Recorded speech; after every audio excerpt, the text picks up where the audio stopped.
السلام علیکم۔ نکھاری on line magazine میں خوش آمدید۔ گردش ماہ طوبیٰ کرن، قسط نمبر 7۔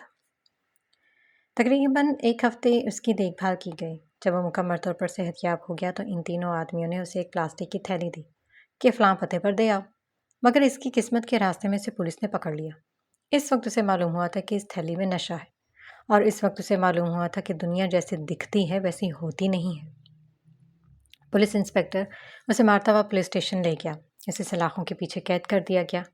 اس وقت اسے پتہ چلا تھا کہ تشدد کیا ہوتا ہے۔ وہ دن رات مار کھاتا تھا مگر اس نے کچھ بھی نہیں بولا۔ اسے کیا معلوم تھا کہ گھنگروں کی آواز سے شروع ہونے والا یہ سفر چھڑی کی آواز پر ختم ہوگا۔ اسے اس کال کوٹری میں تقریباً 2 ہفتے ہو گئے تھے، اور پھر قسمت کو اس پر ترس آ گیا۔ اصلی مجرم پکڑے گئے اور اسے چھوڑ دیا گیا۔ 2 ہفتوں بعد جب اس نے باہر نکل کر کھلے آسمان پر سورج دیکھا تھا تو فٹ پاتھ پر بیٹھ کر خوب رویا۔ کیا ضروری تھا کہ وہ اس کوٹھے میں پیدا ہوتا؟ کیا ضروری تھا کہ اسے نیند کے ٹیکے لگائے جاتے؟ اور جب وہ وہاں سے بھاگ نکلا تو کیا ضروری تھا کہ وہ غلط لوگوں کے ہاتھ لگتا؟ وہ یہ سوچ کر خوب رویا کہ اس کی قسمت نارمل بچوں کی طرح کیوں نہیں لکھی گئی تھی۔ روتے ہوئے اس نے کئی بار اپنے پھٹے ہوئے گندے کپڑوں کو دیکھا تھا۔ کیا اللہ، مجھے تیرے پاس آنا ہے، مجھے یہاں نہیں رہنا، پلیز مجھے اپنے پاس بلا لے۔ فٹ پاتھ پر بیٹھ کر روتے اس نے سچے دل سے موت مانگی تھی۔ تبھی ایک عورت اپنے بچے کے ساتھ فٹ پاتھ سے گزری۔ بچے نے اسے دیکھا تو اپنی ماں سے ضد کرنے لگا۔ ماما، میں اس کو پیسے دوں گا، بچے نے معصومیت سے کہا تو وجدان نے سر اٹھا کر اس بچے کو دیکھو۔ اچھا، یہ لو دے آؤ۔ ماں نے بچے کو 100 کا نوٹ تھمایا تو وہ خوشی سے جھومتا ہوا اس کے پاس آیا اور اس کی طرف نوٹ بڑھا دیا، جبکہ وجدان آنسوں سے بھیگا چہرہ لیے اس نوٹ کو دیکھ رہا تھا۔ اسے لگا وہ واقعی ایک بھکاری ہے، وہ واقعی فٹ پاتھ پر بیٹھ کر بھیک مانگنے کے قابل ہے۔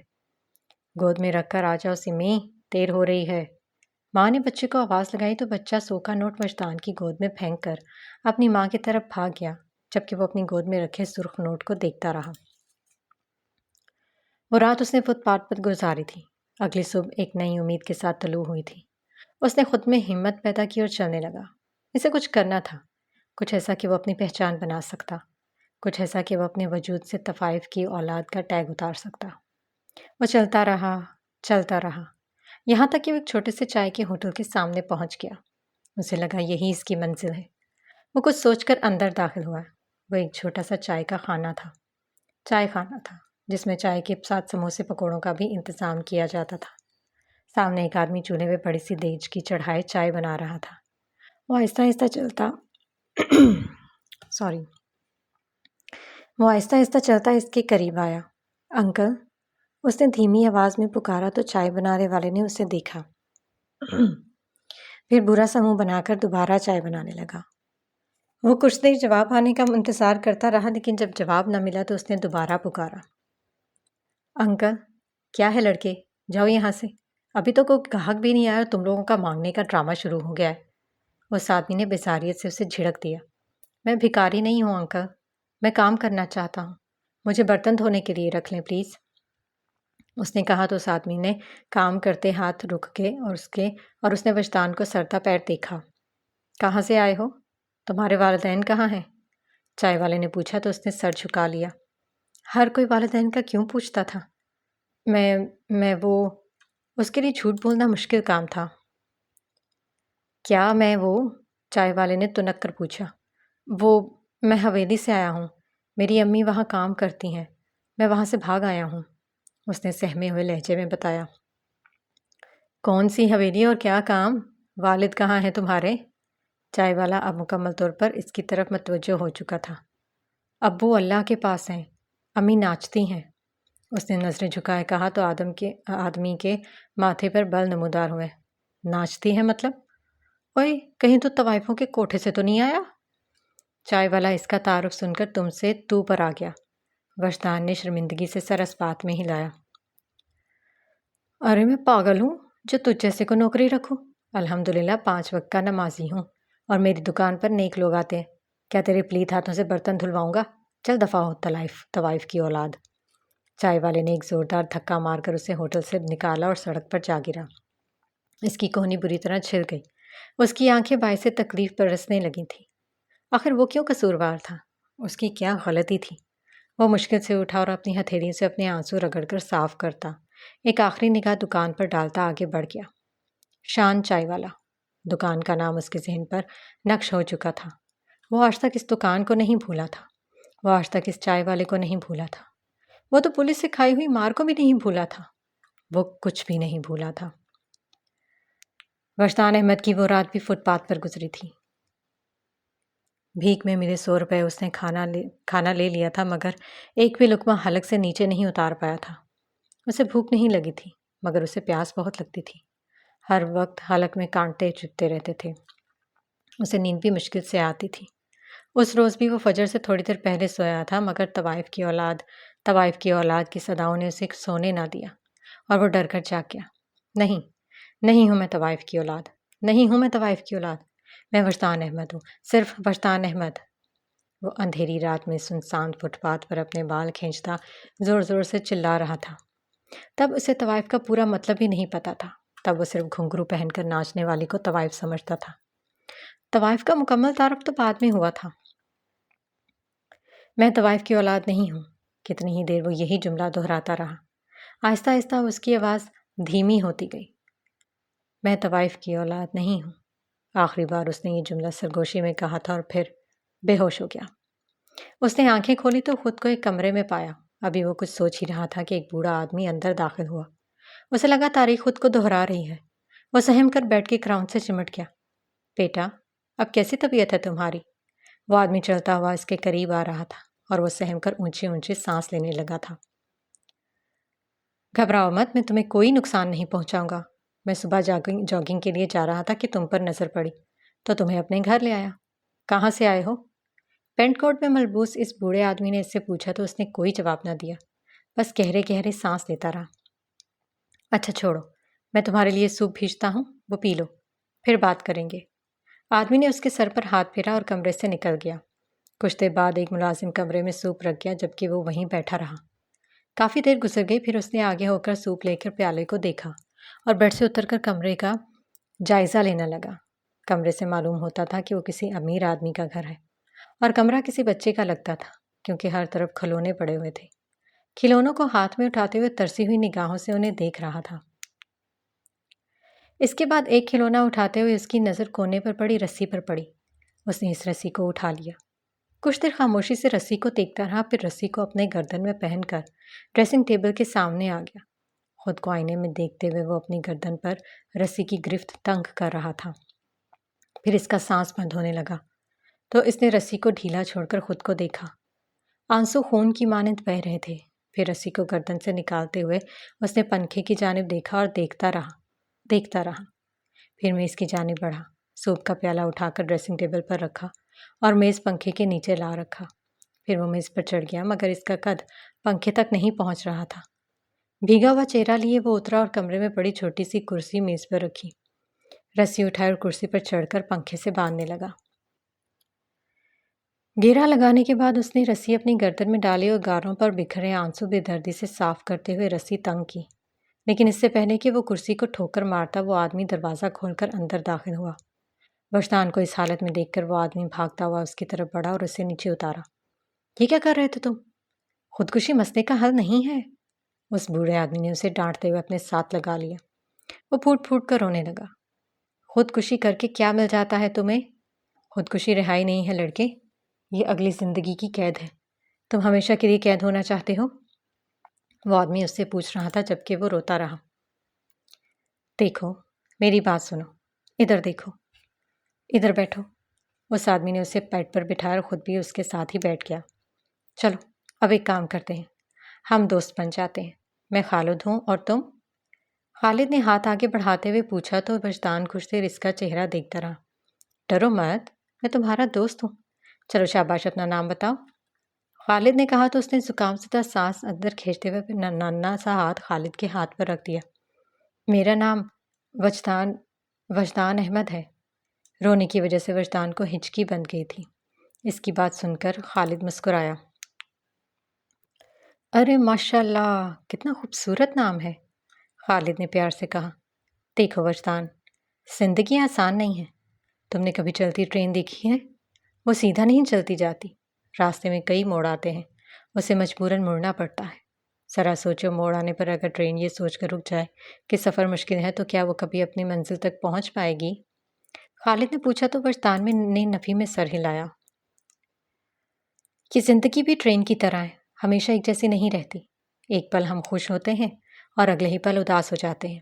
زندگی میں بہت سے موڑ آتے ہیں، لیکن تھک کر رک نہیں جانا چاہیے، بلکہ ڈٹ کر یہ کہنا چاہیے کہ میں تیار ہوں ہر موڑ کاٹنے کے لیے، میں تیار ہوں ہر مشکل کا سامنا کرنے کے لیے۔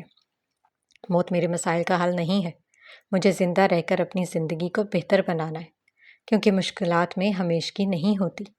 اچھے اور برے حالات بدل بدل کر آتے ہیں اور مجھے ان دونوں حالات میں جی کر دکھانا ہے، کیونکہ میں بزدل نہیں ہوں۔